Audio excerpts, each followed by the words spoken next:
So thank you, everyone. Take your time for joining us today. We are going to go ahead and get started. This is our biggest group yet, so thank you so much for being here. This is a dream come true for us. So a little bit about these events. Proactive living, we intend to bring the community to you guys so that we can have conversations, learn, and ask questions. And so it's not Googling answers for options in our community. You actually get to speak to the experts in our community right now and get all your questions answered too. So that is the purpose of our events here. So today we have some tremendous speakers. We have Reba, is that correct? Sorry. Rabia. I'm so sorry. I'm probably going to say it wrong some more. And then we have Bill Nyhouse, yes, and Jolyn Allen, and David Wilcox, and Vaughn Villarella in the back there. So that's the order we'll go. If you need to get up, use the restroom, or at any point in time, take a call, that's fine. We have 2 exits here. So thank you so much. Alrighty. All right, and I am Connie Ryan. I own Journey Care Coordinating. I'm an aging coach and care manager. So I actually help family members care for their loved ones at home. And we put a plan in place, and then we have a whole process that we go through to make sure we're capturing everything holistically, and you're not just throwing a bunch of spaghetti at a wall and hoping something sticks and works for you. So. And then for fun, I like to host events like this where seniors get to come for free and you get to learn. We've got some cookies in the back and some water too. So we'll hand those out too. But that's just a little bit about me. There's a couple more seats in the back. Jack, you made it. Hi. Sorry. Everybody, this is Jack. One little event that we will be doing coming up soon, August 4th. Not sure if anybody's familiar with the bridge. We're going to be hosting a really fun luau. So I really hope you guys are able to come. Please RSVP at the bridge or give me a call and I can RSVP for you. But Sandy and Ralph's granddaughter, who sounds better than Judy Garland, in my opinion, will be singing some songs and entertaining us. And the bridge will also be serving dinner there. So if you'd like to stay for dinner afterwards, that's an option to you guys as well. So. Where's the bridge? International Circle. Thank you. 2424, I don't know. It's on International Circle. 2494. Off of, like Pikes Peak. Was I right? Yep. And what is it? It's a, the bridge it's an assisted living facility. Yeah. Yep. So. But they're going to have a Hawaiian-themed dinner for us that night and lots of space, too, so it's not going to be... And the nice thing about events like that for folks is that you can go and you can see the facility and you can kind of see what assisted living looks like in case that's something that's going to happen for you down the road. So you're sort of already prepared, you know, you kind of get a feel for things. And you don't have to talk to a sales. Most of them offer up a free meal, you know, when you go do a tour, but with something like this, you know, you can bring a friend, enjoy a meal. Anyway. Thank you. Yeah. Yep, exactly. And if you don't want to talk to a salesperson, you don't have to talk to a salesperson, which is kind of nice. Right. All right, that's enough about me. This is Lucy Crandall.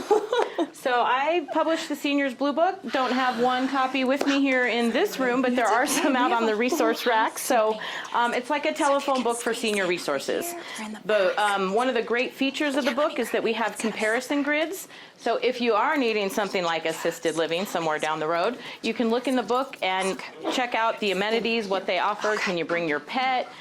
How much does it cost? Does it have a covered parking? Those kinds of things. So it just gives you a little sort of preview of what you're getting into.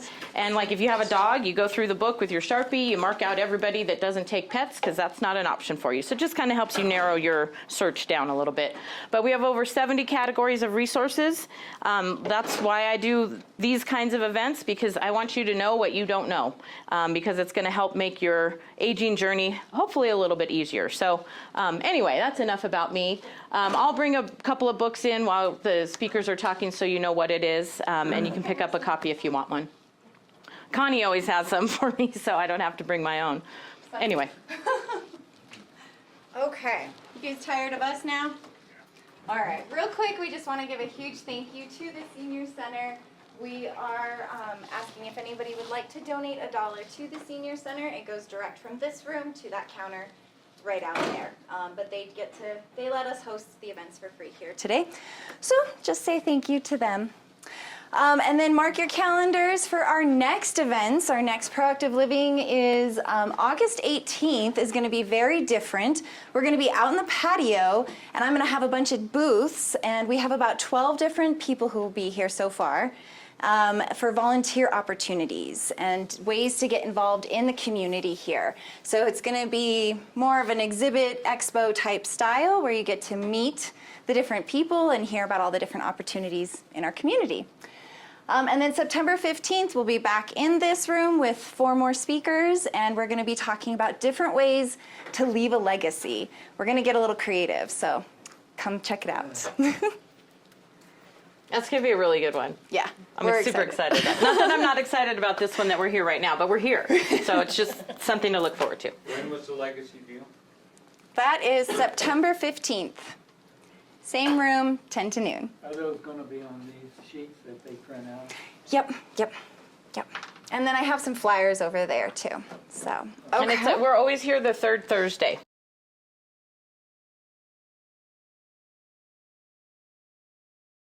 My name is Rabia Taylor. I'm an estate planning and elder law attorney with Leventhal Lewis. Actually, the complete name is Leventhal Lewis, Kuhn Taylor Swan PC. So there's going to be a test at the end, and you're going to have to remember it. No, I'm joking. You might also hear a funny accent. That's because I'm originally from Germany, so I had the distinct pleasure of going to law school twice. I specialize, well, I shouldn't say specialize, but I practice in the areas of estate planning and elder law. So we do a lot of wills, trusts, but also special needs planning, Medicaid planning, VA pension planning, and special needs trust or supplemental needs trust for disabled beneficiaries. If you want to, do I have control of the slides? If you want to move on. Am I able to control? Okay. You're good.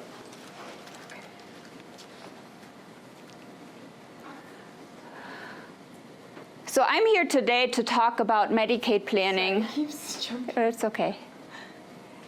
There. If you haven't already known this, I think you'll be very surprised to see how much cost is for long-term care. I got these numbers from Genworth's website. They publish an annual survey. It's nationwide, or you can select by state. Those numbers are for Colorado.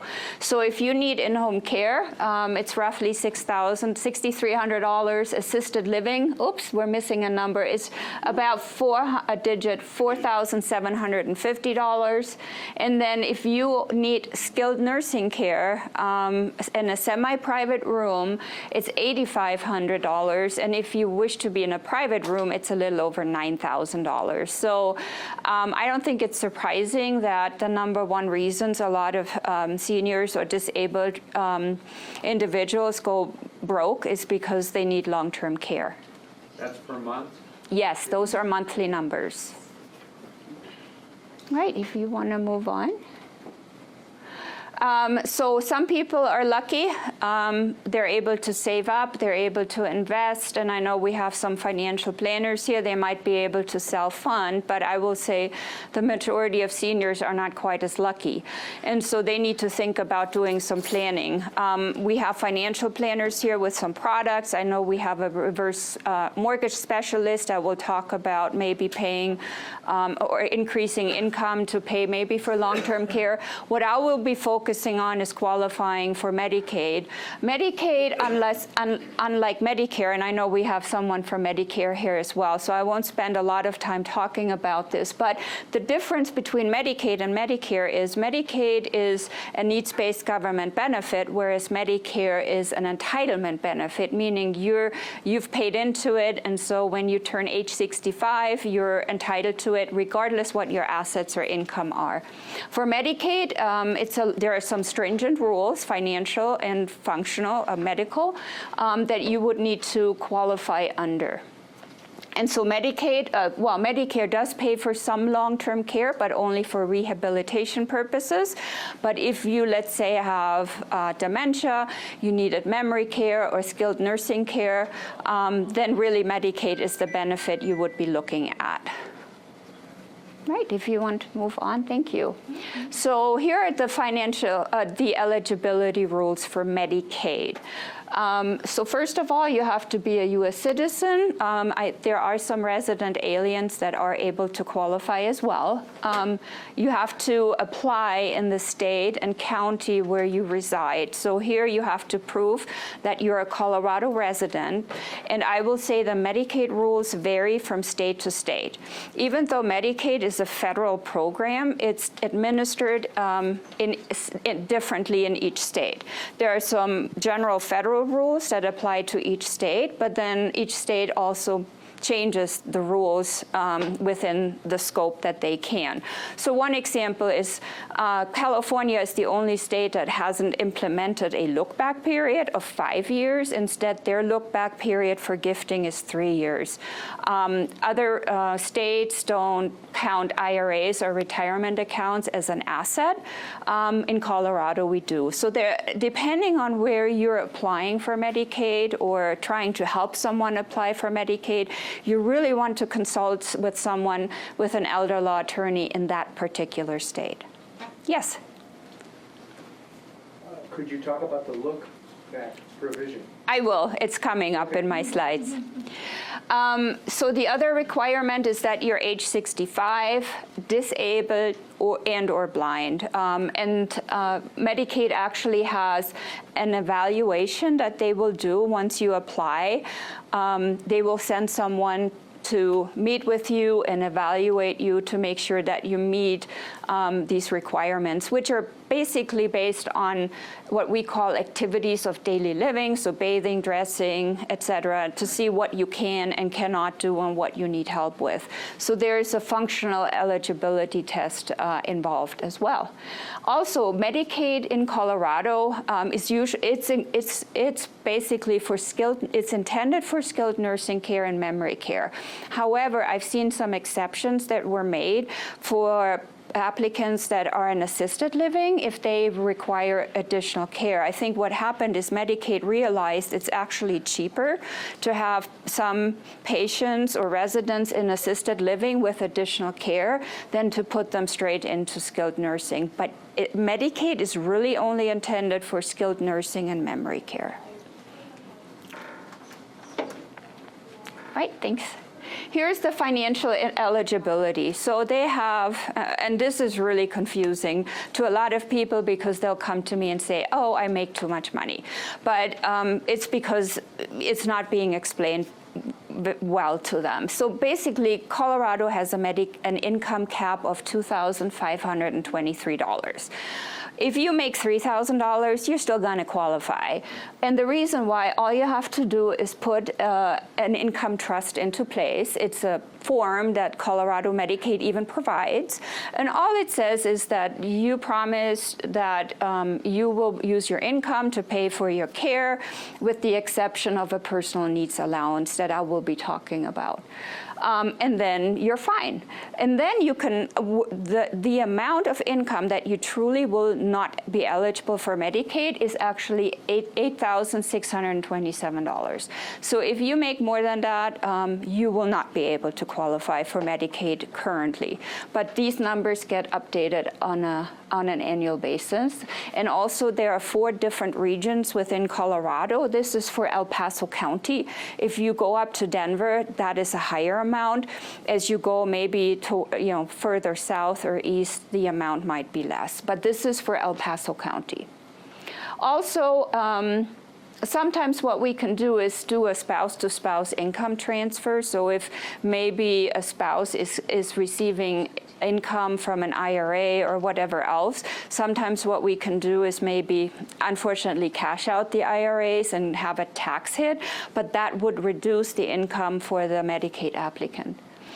Also, I want to say, very, very important, I do also estate planning, but for Medicaid planning purposes, Medicaid has really cracked down on somebody else creating this income trust for the Medicaid applicant. So what we've run into is we have maybe an incapacitated, maybe somebody has dementia, can no longer put in place a financial power of attorney, and either doesn't have a financial power of attorney, or it doesn't allow for the agent to create an irrevocable trust. And they've really cracked down on it. And then Medicaid will not allow you to create this income trust for an incapacitated person. We now have to go to court, and we have to ask the court to appoint a conservator for the specific purpose of creating this darn income trust for Medicaid. So if you have a financial power of attorney, make sure it allows your agent to create an irrevocable trust. Or it's also phrased as a trust under the Medicaid rules. If you don't have a financial power of attorney, you really need to go see an estate planning attorney, because all of us should really have one. Otherwise, if we cannot make decisions for ourselves or manage our finances, then we're in a guardianship and conservatorship proceeding at the courthouse, and that can be pretty expensive and time-consuming. All right, if you want to. Here are the financial eligibility rules when it comes to assets. So the Medicaid applicant can only have $2,000 in his or her name. If both spouses need Medicaid, they can only have a combined asset amount of $3,000. However, if you're a married couple and only one spouse needs to apply for Medicaid, the other spouse that does not need Medicaid, we call him or her a community spouse. That spouse is allowed to keep currently $137,400. We call that the Community Spouse Resource Allowance. So it's a great planning opportunity, and a lot of, unfortunately, some of the people that I meet with on a daily basis don't know about it, because it really provides some protection and assets for the quote-unquote community spouse. If we want to move on. There are some exempt assets, so assets that are not counted, that wouldn't fall into the $137,000, and that is your primary residence, as long as it's worth, the equity is less than, I think, $995,000 currently. One car, your personal property, so your stuff, household goods, jewelry, etc., and an irrevocable funeral plan.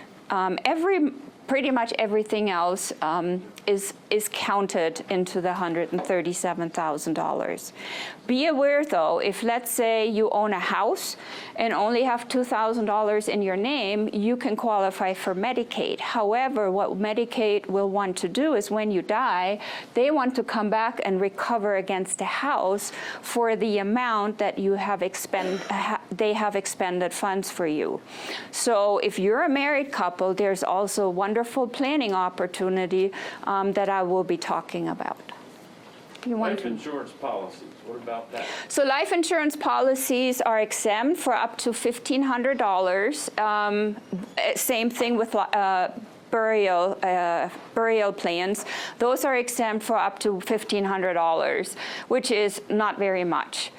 So we oftentimes have to cash them out. And then for what I always recommend to my Medicaid planning clients is for funeral, a prepaid, irrevocable funeral plan or funeral trust. It has to be irrevocable, and then it's not a countable resource. Because the other thing you need to remember is the Medicaid applicant can only have $2,000 in his or her name, so that's not even enough to pay for a proper funeral. So it's a really nice way to spend down the assets and become eligible, but also then have money set aside for a proper funeral. All right, here are the countable resources. So this is where Medicaid will look at your assets and say, okay, that comprises the $137,400. So it's your bank accounts, checking, savings, money market, CDs, you name it, any investments, brokerage accounts, your retirement accounts here in Colorado are a countable resource, whether you're withdrawing, whether you're taking required minimum distributions or not. The IRAs is an countable asset, and the income, the RMDs that are coming out is income. So they almost like punish you twice in two different ways. If you have more than your residence, if you have other property, maybe a second home, land, a cabin, you name it, that is a countable resource. Life insurance, if it's more than $1,500, if you have a revocable funeral plan that is more than $1,500, that's also countable. And then any additional vehicles, so if you have 2 or 3 cars, we can exempt the most expensive one, but then the second and third car is a countable resource. Same with RVs. I had a gentleman, unfortunately, his wife had early onset dementia. She was only in her early 50s. We had to apply for Medicaid. Well, he had a motorcycle collection, so those were all countable resources.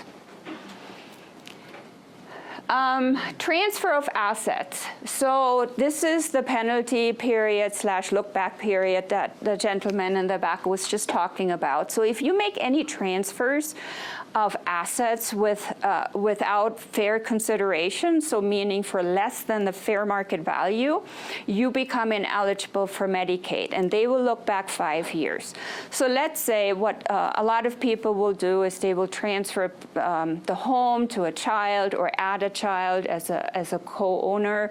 That means you just gifted and you're ineligible for Medicaid unless that gift has occurred more than 5 years ago from the time that you apply for Medicaid.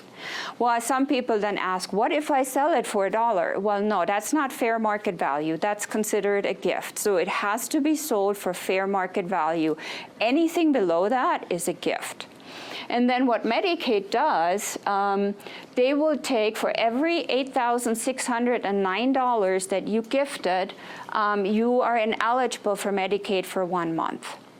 So for example, if you gifted $30,000 to a child, and then you apply for Medicaid within the next 5 years, they will take $30,000 divided by $8,609, so you're ineligible for Medicaid for 3.5 months approximately.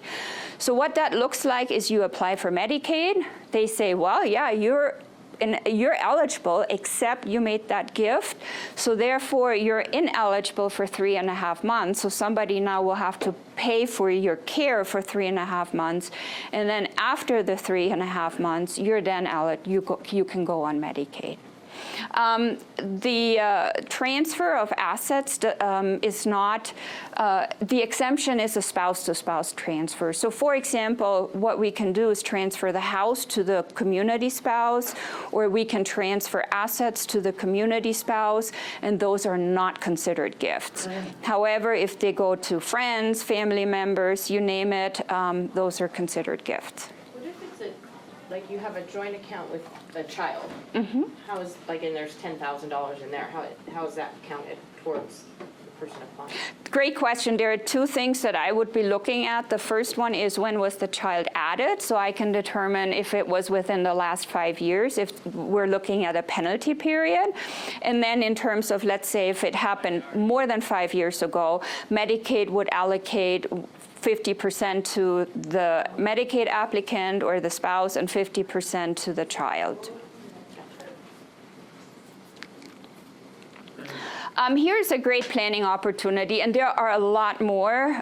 There is some partial gifting. There is irrevocable trust for pre-planning. It's just I'm almost out of time already. So I actually have a presentation on this topic alone. I could present for an hour, hour and a half.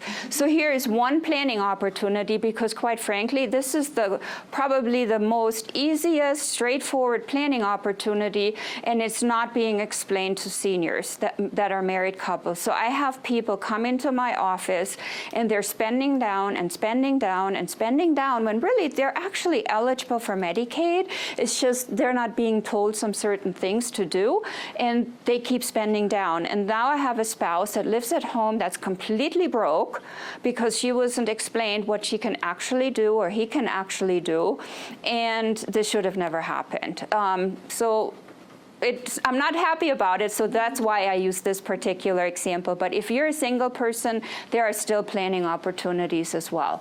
So I have a married couple, Bob and Mary. Bob needs long-term care. And Mary can continue to reside at home, so she's our community spouse. They own their residence that has equity of about $300,000 and a bank account that contains $190,000. So now the bank account is a countable resource. The house is exempt. Mary can only have $137,400 in her name, so she's over-resourced. She has excess assets of $52,600. So what we can do is we can actually take the excess resource, so the $52,000 roughly, put it into what we call a Medicaid compliant annuity, and it pays income to Mary. So for example, if we set up the annuity with a payment over 24 months, Mary will get about $2,100 in extra income that she can accumulate, because once Bob is on Medicaid, she could hit the jackpot, and he won't get kicked off Medicaid. Once, we call that a snapshot, meaning when they apply, they have to be within the Medicaid financial eligibility rules. But once Bob is on Medicaid, it's really no more any of Medicaid's business what's going on with Mary. So now I have a community spouse that can receive some more income, and she can either spend it or she can accumulate it. The other thing that I'm not very happy about, I sometimes meet people, married couples, they come in and they're actually below the $137,000, but because that account is in joint names with Bob, Medicaid will tell them, no, sorry, you don't qualify. When the only thing they had to do is remove Bob from the account, and Bob can then have still $2,000 in his name, but he would have been immediately eligible. So what I'm seeing is Mary spending down her assets way below the $137,400. They finally come to see someone like me, and he would have qualified many months ago, and Mary would have more money.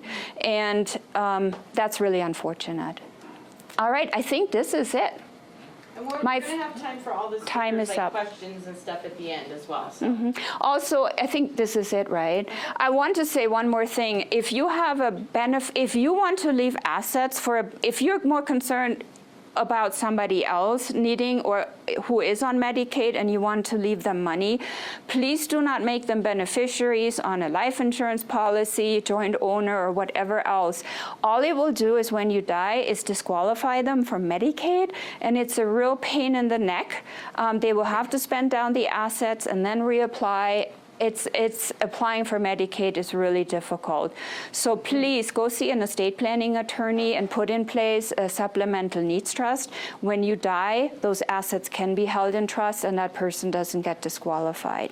That happens a lot. Is there a maximum per month Medicaid will pay? Like if your wife is on Medicaid in a nursing home, is there a maximum per month? Nope. As long as her income goes towards her care, with the exception of a personal needs allowance of roughly $93 a month, no, there's no limit. All right. Well, I don't want to take up any more time. We have many more speakers, so thank you so much. Thank you. Didn't bring any slides or anything. I prefer just talking to you and not having to do this. That's my politically correct way of saying I'm not very good at that. So anyway, my name is Bill Neas. I've been in the Springs and helping people do reverse mortgages for the last 25 years here in El Paso County. So I am very much an expert at reverse mortgages. And it's great having somebody like Rabia here, because I'll get people asking me a lot of things about reverse mortgages, and one area that I am not an expert in is Medicaid. So if somebody ever asks me, I'm Medicaid eligible, can I get a reverse mortgage? I would send them to somebody like Rabia to go through it. I can tell you I've helped several people who are Medicaid eligible, so it can work, but there's a lot of the little differences that you got to make sure work within your situation for Medicaid eligibility and doing a reverse mortgage. So real quickly, reverse mortgages. Ronald Reagan signed the law that created FHA reverse mortgages. So they've been around over 30 years here in this country. And what the whole idea back then was, reverse mortgages were a way for people 62 and over who have good equity in their home, either a small mortgage or no mortgage at all, to be able to tap into their home equity. Most people's largest asset is their home. And increasingly, more and more people are figuring it out, why don't I use my home to help me financially in retirement? And just an aside, because I talk to people about their primary residence, has everybody here heard of the Colorado State Senior Property Exemption? So if you've been in your home 10 years or more and you're 65 or older, you're qualified, eligible for the senior property tax exemption. Real easy to qualify, real easy to apply. And there was a law, and I never heard how it wound up this year. There was a law pending that was going to increase the dollars that it was going to exempt from your property taxes. So I'm totally amazed all the time at people I talk to, 65 or over, been in their home for 20, 30 years, who've never heard of that. So I'm glad most of you have heard of it. Well, isn't it just a half? Don't they just cut the taxes in half? The old rule was they would cut 50% of your property taxes up to the first $200,000 in assessed value. What was proposed this year was 50% of the tax assessment up to the first $400,000 in value. You know, as you know, real estate values, you know, $200,000 is not a very big home anymore in Colorado Springs. So I haven't heard how that turned out. But yeah, it's not your whole property taxes by any means. But it's a big help. It's a big help. Okay, so reverse mortgages. You guys should have all of these, one of these. If you want more, let me know. I can get them to you. I'm going to talk about how you can benefit from a reverse mortgage. One way you can benefit, if the numbers work, you can actually get paid a monthly income out of a reverse mortgage. And that can help you pay your premiums. Premiums are going up, gas is going up. What else isn't going up? So monthly income in a reverse mortgage is getting to be more and more prevalent. I'm seeing more and more people taking that out as one way to access funds in a reverse mortgage. But this is a really quick little read. My company, I'm with a company called Fairway Mortgage. All I do is reverse mortgages. All reverse mortgages in this country are FHA, so they're part of the Federal Housing Administration. That's what Reagan signed into law. Under HUD, Housing and Urban Development, you have FHA and VA. Reverses are FHA, so they're part of the Federal Housing Administration. There's a really interesting statistic in here on like the third page. It says 44% of people 62 and over are still making mortgage payments. So if you're looking to, on the two sides of the equation, either reducing your costs or increasing your income, if you're still paying a mortgage at 62, should you be? And that's one of the arguments for a reverse mortgage. Get a reverse mortgage, we eliminate that mortgage payment. So a reverse mortgage is a first mortgage program, so we have to pay off prior mortgages. But then the real neat thing about a reverse, as long as you and or your wife, if you're married, as long as at least one of you lives in the home, no payments are required. And the reverse gets paid back when both homeowners leave the home.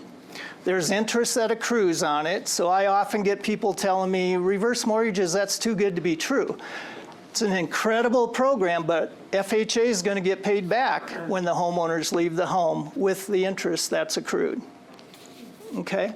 So, again, if you have a mortgage, you're 62 or over, why are you still making a mortgage payment? That's getting rid of the expense side, lowering your expenses. That helps you increase your capability to pay more in premiums, to buy gas and food and other things. So a lot of people take money out of a reverse mortgage and monthly income. So with a reverse mortgage, there's basically 3 ways people take money out of a reverse mortgage. And it is a mortgage. People always say, that's too complicated. Reverse mortgage, I don't even want to go there. It's not that complicated. It's just a mortgage, so it's a lien on your home that's going to get paid back, but it's called a reverse mortgage. It's reverse because most people have a normal, I call them forward mortgages. I don't know why I could do that, but most people have a normal mortgage where every month they're paying principal and interest. They're keeping the interest current and reducing principal by $100, $200 a month. With a reverse mortgage, the homeowners don't make that payment. So you're not making any payments, so your loan balance is increasing by the interest. So you have a growing loan balance is the negative, the benefit is you're not making payments. Okay? To qualify, you have to be 62 or over, has to be your primary residence, and you have to have good equity in your home. People then ask me, what's good equity? Well, good equity with a reverse is dependent upon 3 factors: your home value, the age of the youngest homeowner, and where rates are at. So of those 3 factors, home values have been going crazy, so that's awesome for a reverse mortgage. Interest rates are still very low. They've been going up in the last month or 6 weeks, but rates are very low. The lower the rate, the more money you get out of your home in a reverse mortgage.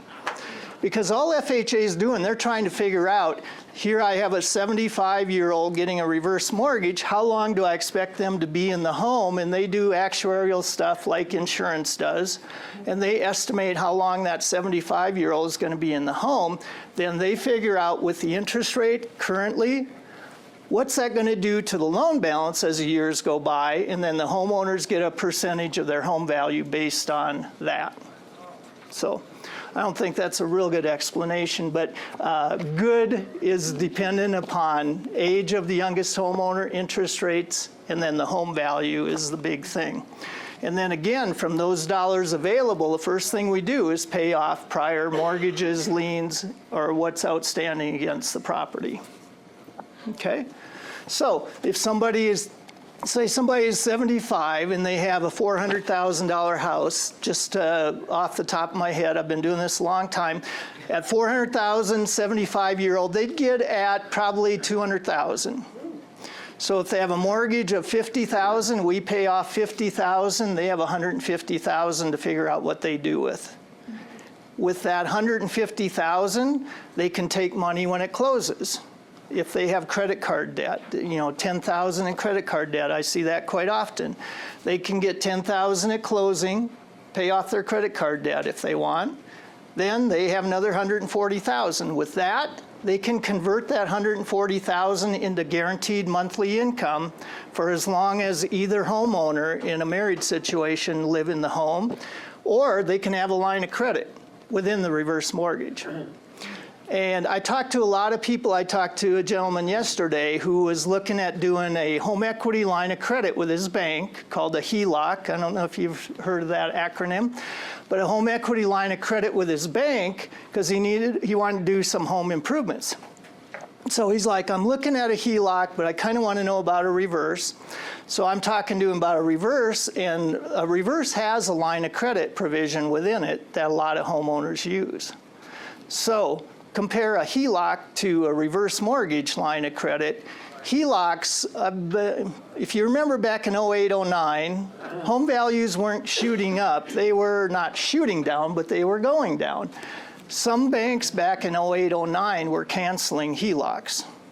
So if you had a $50,000 home equity line of credit at ABC Bank, the bank's smart enough to know that their collateral is going down in value. There were banks in Colorado Springs that were either freezing a capability to access it or actually canceling the line of credit. With a reverse mortgage, if you have a line of credit within a reverse mortgage, guaranteed by FHA that it's going to be available regardless of how long you're in the home, what happens to real estate prices, and oh, by the way, the line of credit available grows by about 6% annual rate.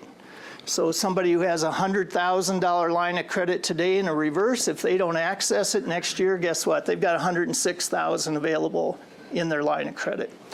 I closed a reverse mortgage probably 5-6 months ago for a retired couple. They were attorneys. And we closed on the day the lady turned 62. They owned a home in Black Forest, no mortgages on it. And so they had somewhere around $250,000 in a line of credit. They didn't owe anything, didn't need any monthly income, didn't have credit card debt, but they wanted the line of credit. Growing at 6%, $250,000 next year is what? $265,000, I think. So their goal, they were big travelers. Their goal was to use that 6% growth every year, take that out, and travel to countries number 28, 29, 30, whatever, and they still have a line of credit at $250,000. So line of credit is really a neat thing within a reverse mortgage, how that can help the homeowner. So people take money out of the line of credit to pay for those events that happen either unusually. If it's something that occurs regularly, like a premium, like long-term care, you probably would just want to do a monthly income. So in that case, FHA uses some of that, whatever that line of credit amount is, and they convert that amount of money into monthly income for the homeowner. So guaranteed on the monthly income, first of every month, there's a wire transfer into your checking account from the reverse mortgage. Rather than paying a payment, you're getting paid a payment. Question on that concept. What is it a taxable then on the gain? How does that work? No, it's not. None of the money is taxable. What the homeowners do with the money can obviously be taxable, but all the proceeds within a reverse mortgage is non-taxable. It's loan proceeds. So just like if you have a HELOC or a first mortgage. Now on a first mortgage, you get what's called a 1098 every January, which shows the interest expense you paid. With a reverse mortgage, you're not making that payment, so you aren't going to get a 1098, but you also won't get any kind of 1099 or any other kind of income document on the reverse. So all proceeds are non-taxable. A lot of people are very concerned about that. So yeah, non-taxable. Would if you took a reverse mortgage and you had, $250,000, would that hurt you as far as qualifying for a Medicaid? Rabia, I can tell you, I've done reverses for people like that where, and I'm very smart at knowing what I know. And I'm a guaranteed expert at reverses. I'm not on Medicaid. So I would always defer to somebody like Rabia. But I can tell you, I've helped people. Could you re-ask the question and Rabia can answer? Rabia, Sure, question. I just heard something. Can you get a reverse mortgage with Medicaid? Would it hurt your qualification for Medicaid? So this is basically that goes into the income question. So yes, you can get a reverse mortgage. I would only recommend it though if you are a community spouse. So the community spouse can generate income because community spouse's income doesn't go towards other Medicaid spouses' care. To me, a reverse mortgage when you're on Medicaid doesn't make sense because that money will then just go towards your care that Medicaid would pay for. I mean, there are sometimes reasons to do that. Maybe it helps with in-home care. But if you're in a facility, it doesn't make sense to me. Well, yeah, and if you're in a facility, you have to live in the home. So if you go into an assisted care facility, a reverse does not work. But if for a homeowner who is in their home, FHA and Medicaid, I believe, allow reverse mortgages to occur, but you got to live within the constraints of Colorado Medicaid, and that's where Rabia helps you. So I can tell you it has no effect on Social Security or Medicare benefits. A reverse mortgage is fine. Medicaid is one source of benefit that I'm not an expert in, and I will never get anybody into a situation that's going to impair their income and their access to benefits. So I always send those questions to somebody like Rabia. I can tell you I've worked with several conservators in town who are court appointed to determine how to best allocate funds for the protected person. So I do quite a bit with conservators in Colorado Springs, Pueblo County, El Paso County. So Okay, let's see. Other than that, I mean, the qualifications are real simple. Both homeowners have to be 62, has to be primary residence, and has to be that good equity in the home. Homeowners then take the money out in one of three ways, or they can combine all three ways. Money at closing, if there's a mortgage, we definitely have to do that. Monthly income and/or line of credit. We kind of talked about the benefits of the line of credit. The monthly income, if somebody gets $500 a month out of a reverse mortgage, as long as they live in that home, they're going to get $500 a month in income.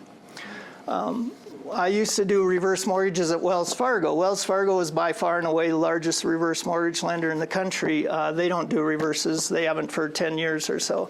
But I did a reverse for a lady in Pueblo. She was 107 years old when we did her reverse mortgage.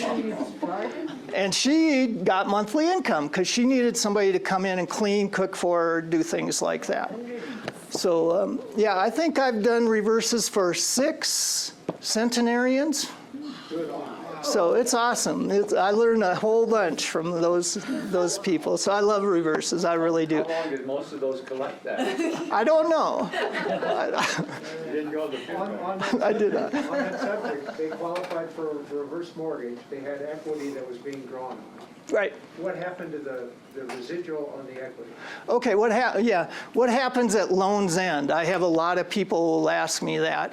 And they'll ask me, the question I'll get is not what happens at loan's end, but I'll get the question, what happens when I die? And I always tell them that's above my pay grade, because where are you going to live when you die? The reverse comes due when all homeowners leave the home. So, I mean, it's your home, it's just a mortgage. You can sell your home, move to wherever you want, Arizona or wherever. The reverse gets paid back then, just like a normal mortgage. The equity is the homeowner's. If the homeowner passes away or goes into assisted care living, FHA has a provision if the homeowner and the last of the two in a marriage situation, because again, as long as at least one homeowner lives in the home, the reverse continues. If the last person goes into assisted care, FHA has a provision that they can be out of the home for up to 12 months. They can be out of the home for up to a year because of medical situations, mental or physical. So in that case, and I just did a reverse mortgage, it's been 1.5 years ago, and I heard from her son a couple months ago, she's moving into assisted care. She's probably not going to get back in the home. So, son, what do I do? And, you know, I'm more than happy to talk to them. I mean, it's not my decision to make. She has a year to repay the reverse. But in actuality, it usually, if somebody goes into assisted care, it usually makes good sense to have them, with the help of their children or whatever, sell the home, because the loan balance is going to keep growing, because the interest is going to keep adding to the balance. So if you can sell the home today versus 10 months from now, the interest expense won't be as much. Who knows, with real estate, 10 months from now, you might forgive it, you might have missed out on quite a bit of real estate appreciation. But anyway, you sell the home and the equity is the homeowner's. Real quick, one really big benefit of a reverse mortgage when the reverse is due and payable, there's FHA mortgage insurance on a reverse mortgage that guarantees the homeowner nor the heirs ever pay more than what the home sells for. So that's called non-recourse or limited liability. No other mortgage in this country has that. I've been doing this for 25 years. Back in 08, 09, I'd have some of my previous customers call me all worried because they knew their home value was going down. All of our home values were going down in 08, 09. So they were worried, you know, what happens if my reverse balance gets up to or exceeds my home value? There's FHA mortgage insurance. During the mortgage insurance, and again, as long as you live in the home, you pay your own property taxes and homeowner's insurance. We don't escrow on a reverse mortgage, so that's an obligation of the homeowner. As long as you're in the home, pay taxes and insurance, the reverse is guaranteed to continue as it was set up. If you're getting monthly income, you're going to continue to get monthly income. If you have a line of credit, it's going to continue to grow and be available to you, regardless of where the home value and the reverse balance are. When you sell the home, in that case, FHA mortgage insurance takes any loss. So that's the non-recourse of a reverse mortgage, which is a huge benefit that people experienced back in 08, 09. Now with what's happening to real estate, people selling their home now with reverses, they're getting equity. And in lion's share, that's what happens. The homeowner gets the equity that's left, or the heirs. But the homeowner who gets a reverse mortgage, there's never a case when they're going to leave a debt to the heirs. They're going to sell the home. If it doesn't fully pay back the reverse, FHA mortgage insurance takes the loss.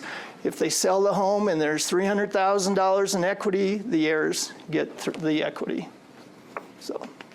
Is there, you mentioned the 3 qualifications, but does credit score have anything to, if you don't have a great mortgage history in your younger years, does that make, Yeah, so FHA is very lenient on that, but we do still look at a little bit of income qualifying and credit.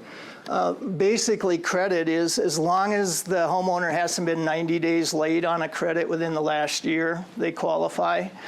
Income, I think once and this has been a provision probably 15 years. FHA didn't used to look at income at all, but they started looking at it 15 years plus ago. In the 15 years plus, I think I've had one case where I couldn't help a homeowner because of their income. So it's minor, but we have very minor income and credit requirements on a reverse. How far back does your credit report go, your credit score? There's a company called FICO, Fair Isaac Company, and they're out of Palo Alto, California, I believe. That's a question for them. I don't know the answer to that. FICO is very proprietary in their credit scores. I've seen credit scores in the 480s. I've seen credit scores in the 830s. So your credit score is probably within there somewhere.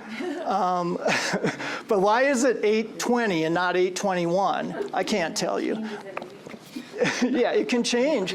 They look at inquiries on your credit. They look at delinquencies. They look at percentages of your credit that you have outstanding. So it's very proprietary, and I don't know how long. Are they the ones that put that credit rating together? Because isn't there There are 3 credit repositories, Experian, Equifax, and TransUnion. They pull their data from different creditors throughout the country, and then FICO is the major scoring company that accumulates all that and gives it a score. There might be others. FICO is by far and away the biggest. Fair Isaac Company, they're called. So, okay. Great. All right. Thank you, Bill. Thank you. So much for Jolynn and Donnie for doing all this for us. So, okay, now you may start. All right. Well, I am Jolynn Allen. A lot of you probably know me from KKTV. If I look familiar to you, that's most likely where you've seen me. I have been a Medicare representative in Colorado for 15 years. I actually represent you guys to the legislative committee when they talk about health care and Medicare laws. I've represented you guys for the last 4 presidents. So been around for a little while and work really hard on making sure that you guys have access to good quality benefits and a lot of the reform that's happened in the last 15 years. So one of the things that people confuse the most with Medicare is not understanding there's actually 2 completely separate Medicare systems. So all of you are in one of these 2 systems. This system is the oldest of the 2, and when you see the Part A and Part B, that's what they're talking about. It's the red, white, and blue paper card you got when you got Medicare originally. Now, original Medicare is 66 years old and hasn't changed much during that time. And there's definitely some drawbacks to it, and it's why most people won't ever just do original Medicare alone, because it has some pretty gaping holes. There's things that are not covered. So Part A is your hospitalization, inpatient only. Not observation, not outpatient, inpatient only. And it has a $1,556 deductible per hospitalization. Part B is everything else medical. So it's going to be your blood work, your tests, your doctor's appointments, your x-rays. It has a $233 annual deductible that changes yearly.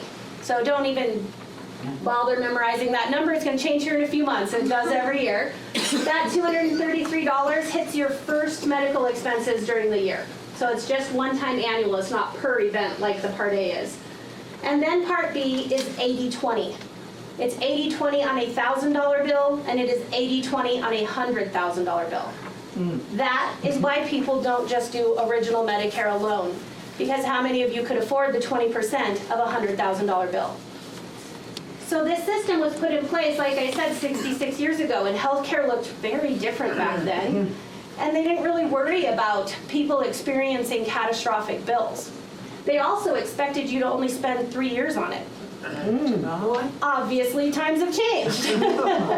We spend a lot longer than 3 years on Medicare nowadays. So to solve the problems of original Medicare, you have two choices. I call this side the 3-card system, and that side your 1-card system. Original Medicare, the first solution is to add a Medigap plan and a drug plan. Believe it or not, original Medicare does not include any prescriptions other than those administered to you by a doctor. So if you don't have a drug plan with original Medicare, any prescription you're going to go pick up at a pharmacy is out of your own pocket. So you have to have prescription drug coverage because drugs nowadays are very expensive. So in this system, you would have 3 cards. You would carry your red, white, and blue Medicare card. You would carry your prescription drug plan card, and then you would have a Medigap card. Some people refer to that as a Medicare supplement. We've tried very hard to no longer use the word supplement because when it first came out, people confused Medicare Advantage and Medicare supplement so much that the word basically is meaningless at this point. I have people every day come into our office and say, I'm having trouble with my supplement. They don't even know what they have. I have to look at their card to find out if they even have a supplement. So we tried to kill that word off. We're not using it anymore. It's Medigap now. Oh, Medigap. So Medigap is going to be like Plan F, Plan G, Plan N. They're the alphabet. Medicare loves their alphabet. So F, G, and N are typical Medigaps. Their job is to pay what original Medicare doesn't. It leaves fill those holes. So those plans are going to cover the Part A deductible, and then they do not, other than a Plan F, which you can no longer purchase, as of January 1, 2020, you can't buy a Plan F anymore. But other than Plan F, they don't cover the $233 annual deductible, but they do cover the 20%. Now the rule on a Medigap is that if Medicare won't pay, they can't pay. So sometimes I'll have people call and say, my Medigap won't cover this charge. It's because they only pay the 20% Medicare doesn't. So if Medicare denies it, they can't pay it. So you'll have your Medicare premium, and then if you're hooked up to it, your Medigap premium. Yes, so in this system, people are technically paying 3 premiums. Part A, you guys shouldn't have a premium for. Some people do if you don't have enough working credits.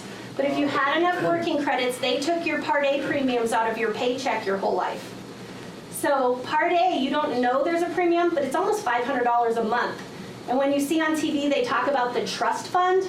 How many of you see the Medicare trust fund? That's all they talk about. That's actually Part A. Oh. Part B is $170.10 a month unless you're deemed higher income, and then it can actually go up. It can be almost $600 a month if you're a high income. And then Part D, those premium range, that range is probably the most. You'll see as low as $5 in some areas to as high as $103, depending on the drug plan you choose. And then you've got your Medigap. And the thing with the Medigap is it starts at one price when you're 65, and if your policy is what's called attained age, every time you attain a new age, happy birthday, you get a rate increase. Those rate increases average 3%, but they definitely do not have to stay at that average. We've seen as high as 30%. So the thing with Medigap, you have to underwrite to qualify. other than when you turn 65 or leave your employer coverage, they can ask you health questions and they can deny you. So that's the older system. It's the original one that came out. It was our solution for many, many years. And then at the same time Part D coverage came into place, they came up with a system called Medicare Advantage. That's going to be like, that's the one card system. Now in that system, you're on it's basically like being on an employer group plan, but instead of being in a group of employees, you're now in a group of retirees. It's a big group plan, you've got one card, and on that card, the insurance carrier actually has the responsibility for your Medicare coverage. Your A and B remains in the background, but the responsibility of your care falls on the insurance carrier. Their job is to provide equal or better than what original Medicare provides, and they are allowed to provide extra benefits, and they must have a maximum out of pocket. Those plans could be an HMO or a PPO, and they almost always include prescription drug plans built into it. So that's the type of card you're carrying, one plan. That can also be what's called a dual plan, where they're coordinating your Medicare and Medicaid into one card as well. So the two systems operate very different. I would describe this system as a pay in advance, because you're paying your monthly premium every month, whether you saw a doctor or not. But when something major happens, you've essentially prepaid for it. So a lot of people will say, well, I had a hospitalization and I didn't pay anything. Well, in reality, you did. You paid your premium every single month for however many years you had that plan. On the other system, you may pay nothing or very little per month, but then when something happens, you're paying as you go. So you could have 0 copays this month and $100 next month and $600 when you have a hospitalization and so forth. Make sense? Yes. So now all this is in the Medicare system. We're not looking at an outside system like United or Cigna or anything. This is all in the... No, the only thing in the Medicare system is your A and B. Outside of your A and B, everything is administered by an insurance company. Your Part D plans are through a private insurance company, Medigap is through a private insurance company, and all Advantage plans are through a private insurance company. The only thing Medicare touches is your A and B. We can go ahead, comments. Who do we have to thank for this clarity? So here's the thing. I understand it's confusing having two systems, but they both really do serve a purpose, and they both have their place. Neither system is right for everyone, and most people, by the time you understand the two systems, you know where you fit. You're either a pay in advance person or a pay as you go person. Your health care is getting covered either way. It's just which way do you choose to pay for it, in advance or as you go. So both systems are needed, both systems have their place. The problem is the majority of people, when they originally get Medicare, the person they spoke to didn't explain both systems. And by a show of hands, when you sat down, who showed you both systems? Who got to see both? Doesn't happen. Who actually sat down with somebody? It's all in who you get your information from. So I would tell you that if you're meeting with an agent and they don't explain both, they are not your agent. Walk out. Because you deserve to know both systems. You really deserve to know both, because once you understand both, it's not my job to tell you which system you fit in. It's my job to explain both so that you know where you fit, where you're not put into something that wasn't best for you.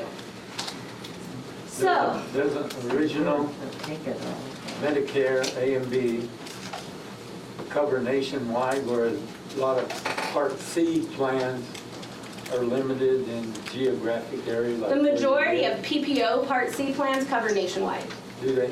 So that's an important thing. Now, an HMO only covers in your area, and outside of the area, you only have emergency care. So that's an important thing that whoever you meet with should explain to you. A lot of doctors don't take Medicare patients anymore. A lot of doctors restrict their book to a percentage. So here's an important tip.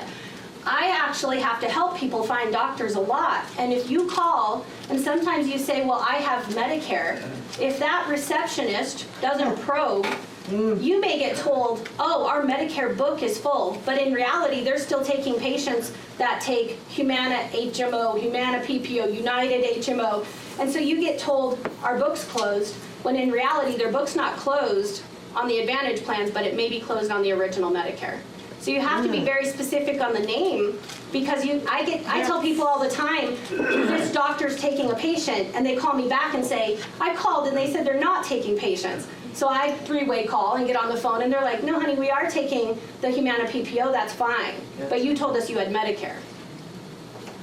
So that's why, again, that name on your card is very important, because they allocate a percent of their book to Medicare, a percent of their book to the Advantage plans, a percent of their book to Medicare and Medicaid. So you can get bad information if you're not specific.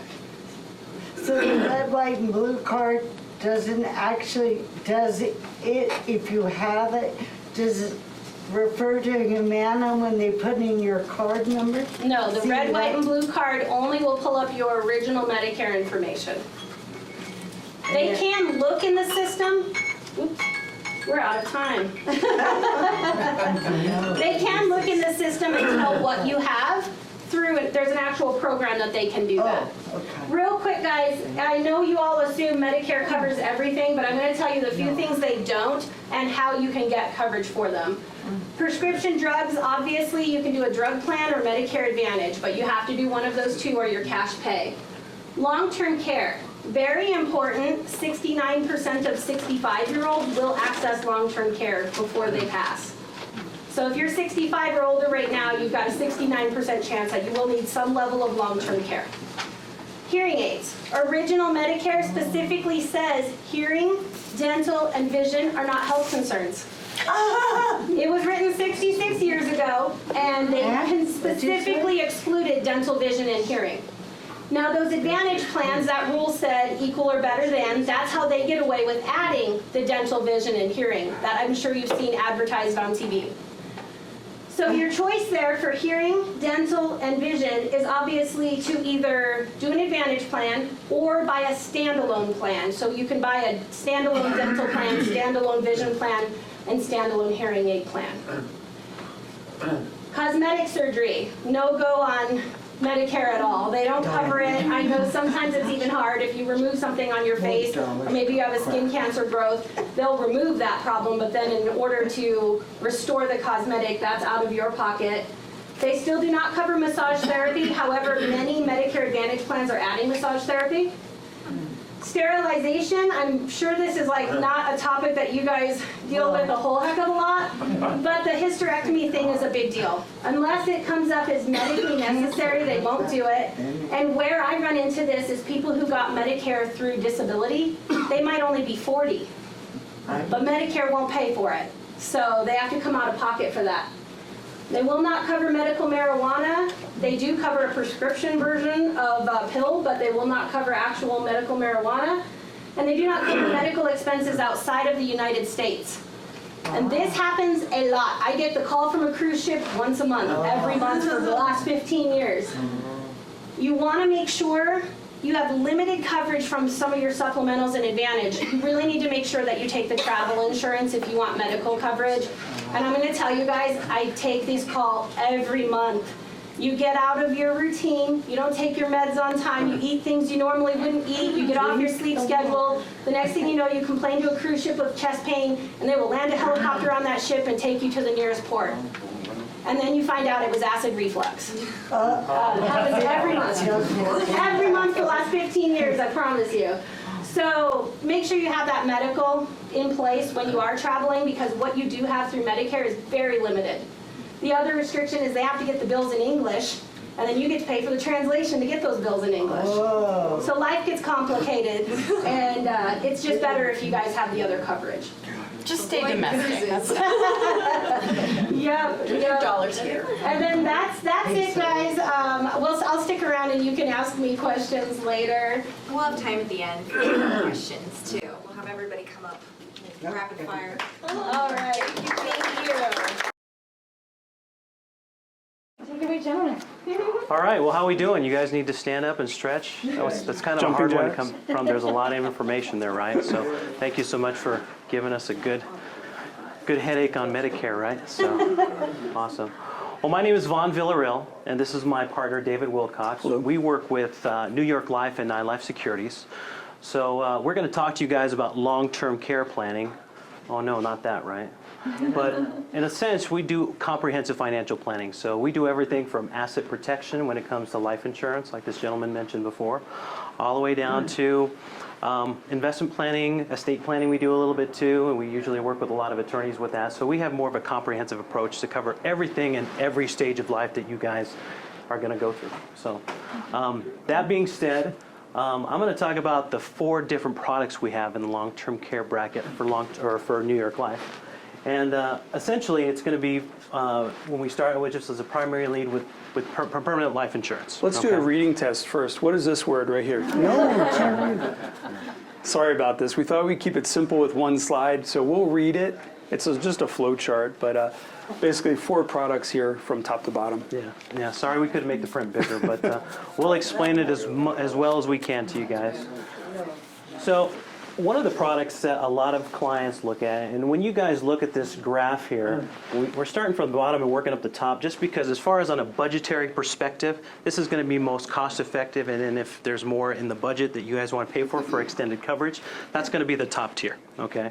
So in regards to a chronic care rider, show of hands, who's got a life insurance policy? Okay. And depending on who you're working with, whether it's us, I heard a gentleman say Northwestern Mutual, MetLife, wherever it is, usually in that type of insurance, they're going to have a clause in there that offers some sort of chronic care benefit, okay? Dave and I call that, well, the conservatively friendly, financial friendly version of a long-term care plan. And what that is certain, as far as premium that you're paying for that life insurance for a death benefit, a portion of that is going to go towards your chronic care if you need extended care in the home.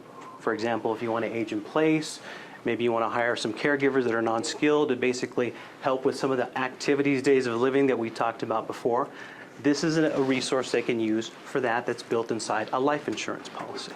Okay? It is an optional rider, so you'd pay additional, whether it's Mass Mutual, Mutual of Omaha, New York Life. It's an optional rider that some people like. I have it on my life insurance policy. My wife does not. She has a standalone long-term care. Once you hit 50, you start thinking about these things a little more. Right, or 47. Yeah. And usually with these type of riders that David was talking about, it's a set amount. So usually it'll cover a specific maximum amount based on the type of care that you're going to need. So for example, you know, if you think that you're going to need $6,000 worth of care for whatever reason due to a chronic event that's going to happen, a stroke or whatever, or if that's in your family history, and genetics have a lot to do with why we make these decisions, maybe that might be the right plan for you. But again, from a budgetary standpoint, starting at the least expensive, this is something that we offer as far as for that type. Okay? The second plan that we offer is what we call the MyCare. And essentially what that is, it's probably what most of you guys know as far as what long-term care coverage is. And essentially what this means is that I want to spend X amount of dollars a month because this is in my budget, and I want to have X amount of coverage per month or per year based on what I anticipate my needs are going to be. So it works much like just a regular insurance policy as far as this is what I need, this is what I think I'm going to cover, so this is what I'm going to pay for that on a monthly or an annual basis. Okay? And the 2 things to consider there, the people call us, well, how much is it? Well, a couple of things you want to consider. How old are you today? We have to quote that. Are you a man? Are you a woman? You can't be neutral. You have to pick one. And then you have to, then there's 2 bags of money. There's a lifetime bag of money, and then there's a monthly allowance. So we put all those together, and it's hard to look at a crystal ball and plan.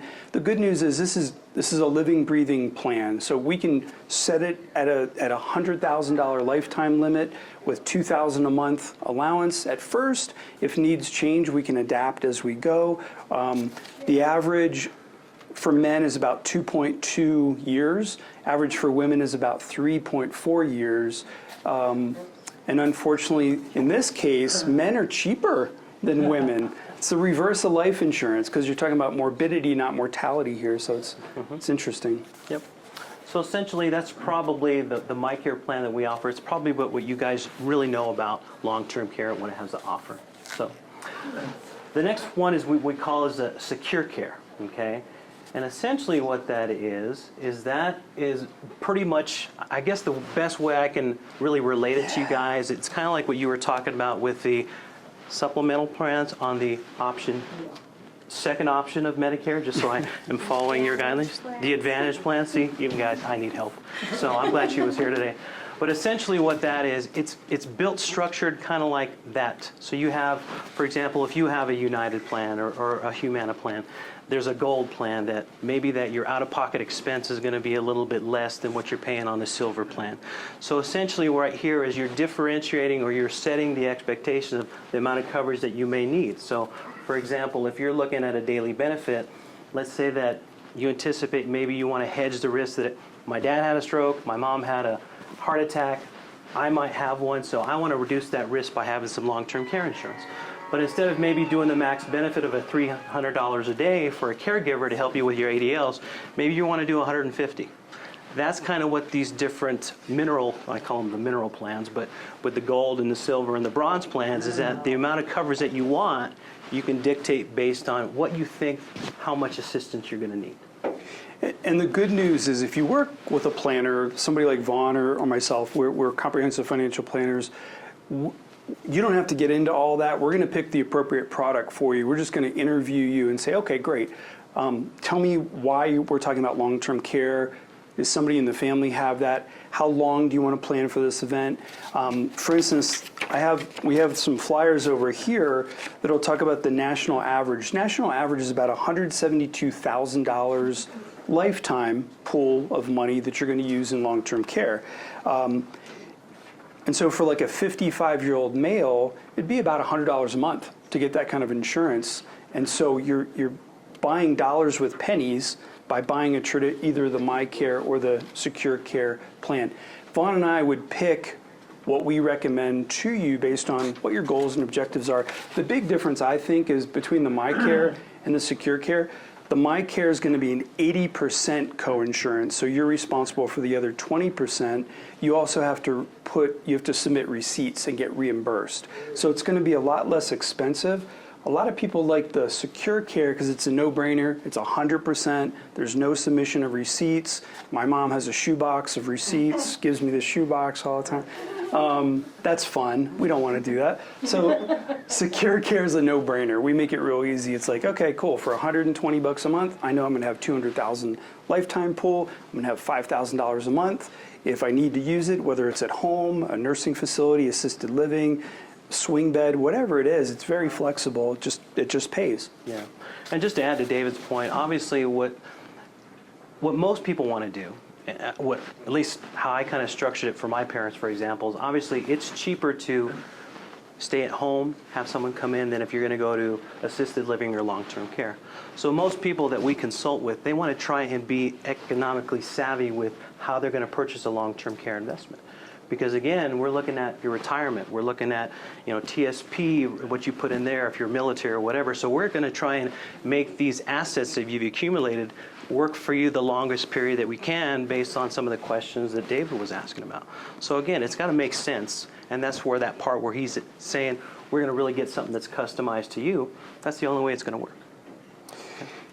And some people say, well, gosh, it's kind of like car insurance. I'm paying insurance. What if I never use it? Well, this is one insurance you hope you never have to use, right? Yeah. Kind of like car insurance. However, our last program that Vaughn will introduce is called Asset Flex. So this, if you don't ever have a long-term care event, even though you plan for it, my dad died very early at 59 years old. My mother's still alive, and her mother lived to be like 120, so I don't know what's going to happen to me.